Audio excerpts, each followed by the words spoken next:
Usually when we talk about a medical diagnosis, there's this expectation of extreme precision. Like it's almost like engineering. Right, yeah. You break your arm, you go into a clinic, the x-ray shows that jagged white line on the screen, and the doctor just points and says, there it is. Exactly. It's binary, it's broken, or it's not broken. It's a localized, highly specific mechanical failure. Right, it's clean.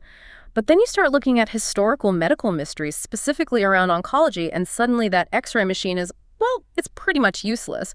We're looking at a diagnostic landscape that is, honestly, incredibly murky. It really is. I want to take you back to the 19th century for a second. In 1862, there was a scientist named Neumann, and he was peering through this primitive microscope and spotted something that must have looked absolutely terrifying. He saw oral cancer cells physically, tangibly invading a patient's nerve fibers. Which is wild for 1862. Right. And then, just 3 years later, in 1865, the legendary surgeon, Sir James Paget, proposed a wild idea. He suggested that deep, profound mental distress like grief, anxiety, trauma could somehow biologically promote the growth of cancer. Which, to the medical establishment at the time, sounded like pure science fiction, maybe even a bit mystical. Oh, totally. I mean, for over a century, the medical world kept the nervous system and oncology in entirely separate locked boxes. Yeah. You had neurologists in one wing of the hospital, oncologists in the other, and they rarely talked. But what the research is showing us today completely shatters those boxes. It does. And that brings us to our mission for this deep dive. Today, we are going to explore the groundbreaking, rapidly expanding, and frankly mind-bending field known as cancer neuroscience. We are going to uncover how the nervous system and cancer are locked in this incredibly complex bidirectional communication. We're talking about tumors literally hijacking your body's neural networks to grow, to spread, and to actively resist medical treatment.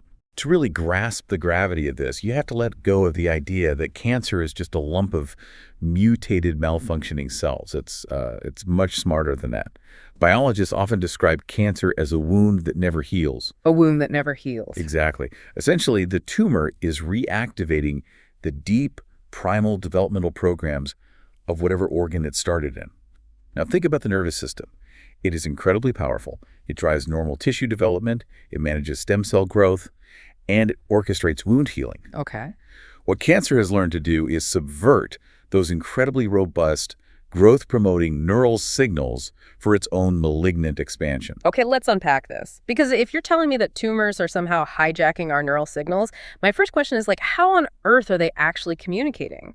Our nerves use highly specific chemical and electrical signals. How does a cancer cell even speak that language? That exact question led to a massive paradigm-shifting breakthrough back in 2019. For decades, the assumption was that tumors just passively sat there and occasionally absorbed whatever chemical runoff happened to leak from nearby nerves. But in 2019, researchers discovered that bona fide, actual chemical synapses were forming between healthy neurons and cancer cells. Wait, hold on. Synapses? Yes, synapses. We're talking about the exact same microstructures your brain uses to process information. But here, they're connecting healthy brain tissue directly to deadly brain tumors, like glioblastoma and diffuse midline glioma, or DMG. Wait, so you're saying healthy adult brain cells, the ones I use to form memories, the ones firing right now as we speak, are physically plugging themselves into a tumor? Yes. How does the immune system not immediately flag that as a massive biological error? It's biological deception at its finest. The healthy neurons are literally wiring themselves into the tumor mass. Let's look at how this mechanism actually works, and I'll explain every detail of it. Imagine a normal brain cell sending a signal. It releases a neurotransmitter called glutamate. Normally, glutamate crosses a tiny gap, the synapse, and hits a receptor on the receiving nerve cell, telling it to fire. Right. It's the brain's ultimate on switch. Precisely. But in this case, the glutamate crosses the gap and binds to a receptor on the cancer cell, specifically an AMPA receptor. But here is where the tumor shows its genius. The tumor doesn't just use standard adult brain receptors. What does it use? It reactivates a very specific ancient type of AMPA receptor called GluA2Q. GluA2Q. Yeah, GluA2Q. And this is a receptor that is usually only active when you are an early embryo developing in the womb. Like it's bringing back a piece of embryonic hardware. Exactly. And the reason it brings back this specific embryonal hardware is that this GluA2Q receptor is essentially a massive wide-open floodgate for calcium. Calcium. Right. The adult brain rarely uses them because they're too powerful. but the tumor builds them. So now, whenever the surrounding healthy neurons fire, literally whenever the patient thinks, moves, or breathes, glutamate hits the tumor, these embryonic floodgates blow open, calcium violently floods into the cancer cells, and that calcium surge acts as a master key that triggers aggressive tumor growth. That is deeply unsettling. It's like the tumor is using our own consciousness, our own neural activity as fuel. It is. And what blew my mind in these sources is that it gets even weirder when you look at a different neurotransmitter. Let's talk about GABA. From my understanding, in a healthy adult brain, GABA is the brakes, right? It calms you down. It stops nerves from overfiring. That's the normal physiological function, yes. But in certain highly aggressive brain tumors, like diffuse midline gliomas, GABA actually stimulates tumor growth. How does the brake pedal suddenly become a gas pedal? It comes down to the internal environment of the cancer cell. Normally, when GABA hits a healthy cell, it lets chloride in, which cools the cell off what we call hyperpolarization. Okay, so it lowers the energy. Right. But these specific DMG tumor cells are hoarding salt. They have an unusually high concentration of chloride already inside them. Oh, I see. So when GABA binds to the tumor, the physics flip. Because there's so much chloride inside, opening the channel actually lets chloride rush out. Instead of calming the cell, it depolarizes the cell membrane. It acts like a massive spark, forcing the cancer to violently divide and proliferate. It's exploiting the very mechanics of cellular biology, and we need to make clear for the listener, this is not just happening inside the skull. No, not at all. We are seeing these exact same neuron cancer synapses in tumors all over the body. Small cell lung cancer, or SCLC does it, melanoma does it, breast cancer that has spread to the brain does it, even pancreatic cancer forms these connections using NMDA receptors, specifically something called GRN2D. It is as if the tumor is sending out chemical breadcrumbs to attract the nerves in the first place. And that's exactly what it's doing. Before the synapses can even form, the tumor has to lure the nerves in. This is called paracrine signaling, basically local chemical text messages. Tumors secrete specific proteins that act like biological sirens. Like what kind of proteins? Well, there's a huge array of them. When neurons are active, they release a factor called neurologen-3 or NLGN3, which gets cleaved by an enzyme called ADAM10. Then there's BDNF, which is a brain-derived neurotrophic factor, and IGF-1. On the tumor side, they pump out factors like SEMA4F or CXCL10 to lure the long, fibrous arms of the nerves to grow right into the tumor mass. Wow. And once they're lured in, the tumor doesn't just take chemical signals. This is the detail I found most shocking. It actually commits metabolic theft. Oh, the metabolic theft is incredible. The nerves aren't just sending growth texts. The tumor forces them to hand over their internal cellular organs. We have evidence that sensory and sympathetic nerves will actually transfer intact, fully functional mitochondria, the literal batteries of the cell, directly into breast cancer cells. It's a phenomenal discovery. The tumor forces the healthy nerve to package up its own energy source and donate it. This turbocharges the cancer's energy levels, giving it the massive amount of fuel it needs to boost its metastatic potential. And in pancreatic cancer, nerves even deliver the amino acid serine directly to the tumor to feed it. So it's literally stealing the batteries out of the body's smoke detectors to power its own expansion. That is biologically genius and incredibly evil. It really is. Let me make sure I'm wrapping my head around this whole first concept, and let's lock this in for everyone listening, because it's a lot. Let's use a quick checklist. Number one, think of your nervous system like a city's highly secure fiber optic network. The tumor isn't just a squatter. It acts like a team of malicious hackers. Number two, it sends out fake signals, the paracrine factors like SEMA4F, to reroute the city's cables into its own building. Right. Number three, it physically splices into those cables, forming direct synapses using glutamate and GABA. Number four, it uses our natural electrical pulses to flood its own rooms with calcium, triggering massive construction. And number five, when it needs more power, it just steals the generators, the mitochondria, from the local utility workers. Is that accurate? That is a highly accurate, if terrifying, visualization of what is happening at the cellular level. Which brings up a massive question for you listening. If a tumor is this good at tapping into our neural wiring, what happens when the tumor decides our wiring isn't enough and starts building its own wires? And that takes us from how tumors interact with our nervous system to the phenomenon of tumors actively becoming nerve-like to survive. In the field, we call this cancer-intrinsic neural features. Right. The tumor stops being a passive lump and basically evolves into a primitive brain. Precisely. If you look at incurable brain tumors under a highly advanced microscope, you don't see a disorganized pile of cells. You see that the cancer cells have grown these incredibly long, thin membrane extensions called tumor microtubes, or TMs. TMs, okay. And these tubes look and act exactly like the delicate fibers of developing neurons in a baby's brain. The tumor is literally expressing neurodevelopmental drivers, specifically a protein called GAP43, to grow these vast webs. And these tubes connect the individual cancer cells to each other, forming a physical interconnected matrix. They connect using these little molecular doorways called gap junctions. Yes, gap junctions. These doorways allow the cancer cells to freely pass molecules back and forth. It's an information superhighway. I like to picture this network as a highly coordinated underground bunker system. The bunker analogy is perfect. Because think about what happens when a patient gets treatment. If an oncologist targets one specific area of the tumor with toxic chemotherapy or radiation, the cancer cells don't die individually. Because they're connected. Exactly. The gap junction network instantly opens up and dilutes that toxic damage across the entire web of millions of connected cells. They exchange small molecules like IP3, which is a signaling molecule, calcium, and even 22 mer RNAs, which are tiny strands of genetic material. Wait, RNA is passing through these little doorways? Yes, microRNAs. The damage is spread so thin across this network that no single cancer cell absorbs a lethal dose. It makes the tumor incredibly resilient. But every network needs a router, right? A bunker needs a commanding officer. The cells can't just be passing information randomly. They aren't. And this is where it looks eerily like a real brain. Within this tumor web, there are rare, highly connected cancer cells that act like biological pacemakers. Pacemakers, like in the heart. Similar concept, yeah. They sit at the major network hubs of the tumor, and they use a specialized ion channel called KCA3.1 to generate rhythmic, synchronized pulses of calcium. It's like a heartbeat. This slow, rhythmic pulse of calcium washes through the entire gap junction network, physically coordinating the whole tumor mass. It's acting like an orchestra conductor, a malignant conductor keeping millions of cells in perfect rhythm. And again, this neural mimicry is not isolated to brain cancer. Let's step outside the skull for a second. Think about melanoma, skin cancer. The cells that cause melanoma actually originate from something called the embryonic neural crest. When we are embryos, these are wandering nerve cells that travel throughout the body to form different tissues. When they mutate into melanoma, they revert back to that wandering embryonic neural state. They remember how to move like nerves, which is why melanoma is so aggressively invasive.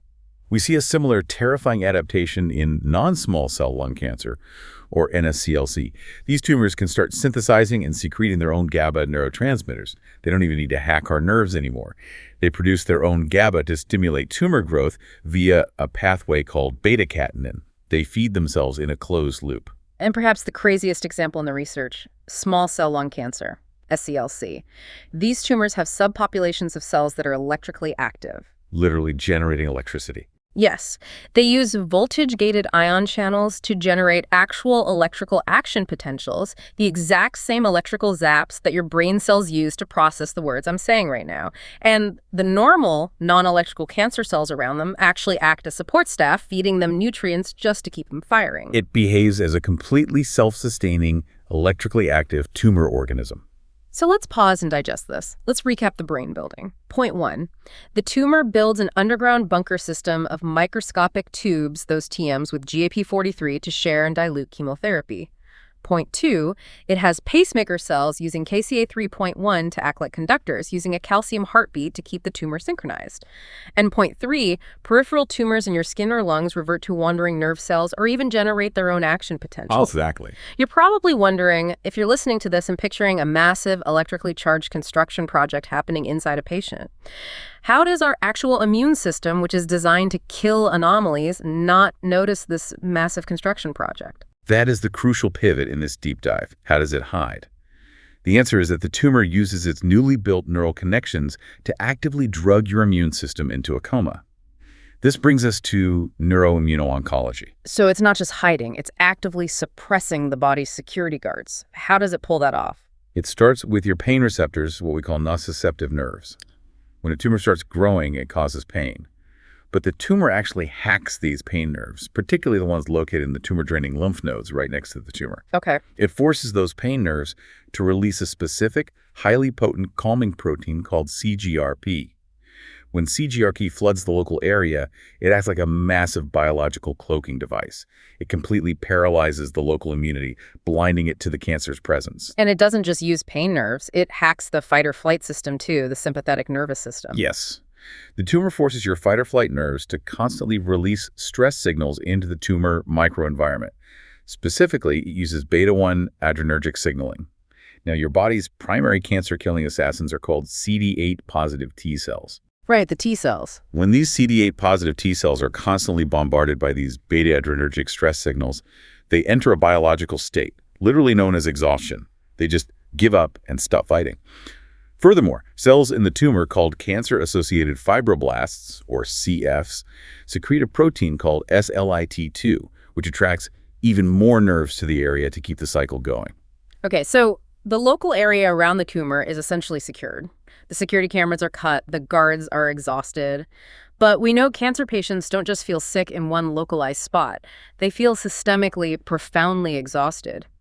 How does a tumor in, say, your body affect your actual brain state? This is one of the most fascinating mechanisms we've discovered, the brain-body communication, or the systemic loop. We call this the apathy circuit. The apathy circuit, break that down for me. The tumor releases an intense distress signal, an inflammatory cytokine called IL-6, directly into the patient's bloodstream. Yeah. That blood circulates all the way up to the brain. Now, the brain is usually protected by the blood-brain barrier, but there's a specific monitoring station at the base of the brain that samples the blood directly. Right, the area postrema. So the IL-6 hits this monitor. Then what? The area postrema sounds an alarm, projecting a signal to a relay station called the parabrachial nucleus. That triggers the substantia nigra, and ultimately this cascading electrical circuit slams the brakes on your nucleus accumbens. And the nucleus accumbens is the primary dopamine and reward center, right? Yes, exactly. And no dopamine means absolutely no motivation. This specific neural circuit hack is what causes the profound apathy, the debilitating fatigue, and the loss of appetite we see in severe cancer patients. It's not just a byproduct of being sick. It is a targeted biological brain hack orchestrated by the tumor to shut down the host's central drive. Here's where it gets really interesting, though. It is not just a one-way street from the tumor shutting down the brain. The brain's emotional state can directly feed the tumor. The sources detailed a newly discovered anxiety circuit in breast cancer. Yes, the anxiety circuit. When a patient experiences chronic stress or deep anxiety, it activates CRH-releasing neurons in the amygdala. The brain's fear center. Yes, the fear center lights up, and researchers found that those activated CRH neurons in the brain are functionally hardwired through the body's sympathetic nervous system all the way down to the newly formed nerves inside the breast tumor. So think about the cruelty of this loop. The tumor causes systemic inflammation. That inflammation causes chemical anxiety in the patient's brain. The brain's fear center panics and sends a nerve signal right back down to the tumor, essentially telling it to grow faster. It is a devastating, self-feeding, vicious cycle. Which is astounding because it perfectly biologically validates what Sir James Paget proposed back in 1865 about deep mental distress physically promoting cancer growth. He didn't have the microscopes to prove it, but his intuition was spot on. Let's do another quick recap of this immune evasion and brain-body hacking. Point 1, tumors hack pain nerves in the lymph nodes to release CGRP, blinding the immune system. Point 2, they use sympathetic nerves to cause T-cell exhaustion. Point 3, the apathy circuit uses IL-6 to shut down your dopamine. And point 4, the anxiety circuit uses your amygdala to feed the tumor's growth. Perfectly summarized. So I want you to think about your own body for a second. When we get sick, we talk about feeling awful. But based on this, how much of what we call feeling sick is actually just the tumor remotely hacking your brain's control center to keep you docile? It requires a profound shift in perspective. And because tumors are this adept at manipulating spatial networks, the immune system, the brain, the local tissue, we also have to realize they are capable of manipulating time. Hacking time. Now we're talking about circadian rhythms. We are. Every single cell in your body operates on a strict 24-hour biological clock regulated by core clock genes, things like BML1, PR2, and CLAVO-SEC. BML1, PA2, and CLOCK. Okay. Tumors deliberately scramble this circadian timing to their advantage. By throwing off the expression of these clock genes, they can accelerate how fast they divide, bypassing the natural checkpoints that usually stop mutated cells. And this ties directly into sleep, which is so critical.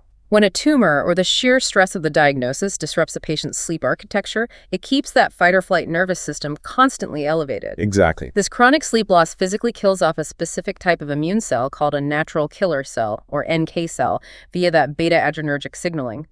NK cells are your body's hunters. They patrol the bloodstream looking for rogue cancer cells.